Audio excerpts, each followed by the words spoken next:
மாண்புமிகு பேரவைத் தலைவர் அவர்களே, மாண்புமிகு உறுப்பினர் அண்ணன் ராஜகண்ணப்பன் அவர்கள் கஞ்சம்பட்டி ஓடை செயல்பாட்டிற்கு கொண்டு வர கோரியுள்ளார்கள்.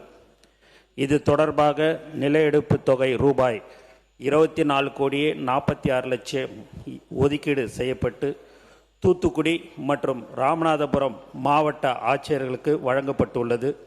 இதன் மூலம் 20 கிலோமீட்டர் நீளத்திற்கு கஞ்சம்பட்டி கால்வாய் அமைக்கப்படும். வருவாய்த்துறை மூலம் நில எடுப்பு பணிகள் மேற்கொள்ளப்பட்டு வருகின்றன. 50% நில எடுப்பு பணிகள் நிறைவுற்ற பின்னர் கட்டுமான பணிகள் மேற்கொள்ளப்படும் என்பதை தெரிவித்துக் கொள்கிறேன். இதன் மூலம் 4240 ஏக்கர் நிலங்கள் பாசன வசதி பெறும் என்பது இதன் வாயிலாக தெரிவித்துக் கொள்கிறேன். தலைவர் அவர்களே, ஒரே ஒரு விஷயம் மட்டும் நான் மென்ஷன் பண்ணிக்கணும்னு நினைக்கிறேன். சிவகாசி தொகுதி பற்றி பல பிரச்சனைகள் ரொம்ப டார்ச்சர் பண்ணி ஒரு விஷயங்கள் எதிர்கட்சியெல்லாம் பண்ணாங்க. அதாவது பிரச்சனைகள்லாம் முடிஞ்சிருச்சு, அதுக்கப்புறமா ஆர்ப்பாட்டம்லாம் நடத்தி பெரிய ஒரு மக்களுக்குள்ள ஒரு அவங்களுக்கு இடையில ஒரு கன்ஃபியூஷனை உண்டு பண்ணிட்டாங்க. அதுக்காக நான் இதை பதிவு பண்ணணும்னு நினைக்கிறேன். அதாவது நம்ம ஆட்சிக்கு வந்தக்கப்புறம் ஒரு 4-5 இன்சிடென்ட்ஸ் நடந்தது.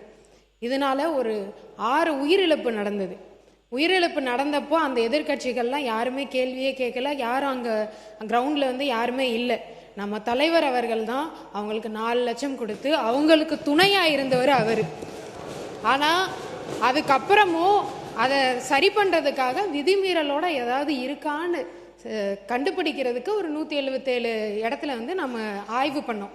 ஆய்வு பண்ணி இதை சரி பண்ணிக்கோங்கப்பா அப்படின்னு சொன்ன உடனே அந்த ஆய்வை சரி எல்லாத்தையும் சரி பண்ணிட்டோன்னு ஆய்வை நிறுத்திட்டாங்க.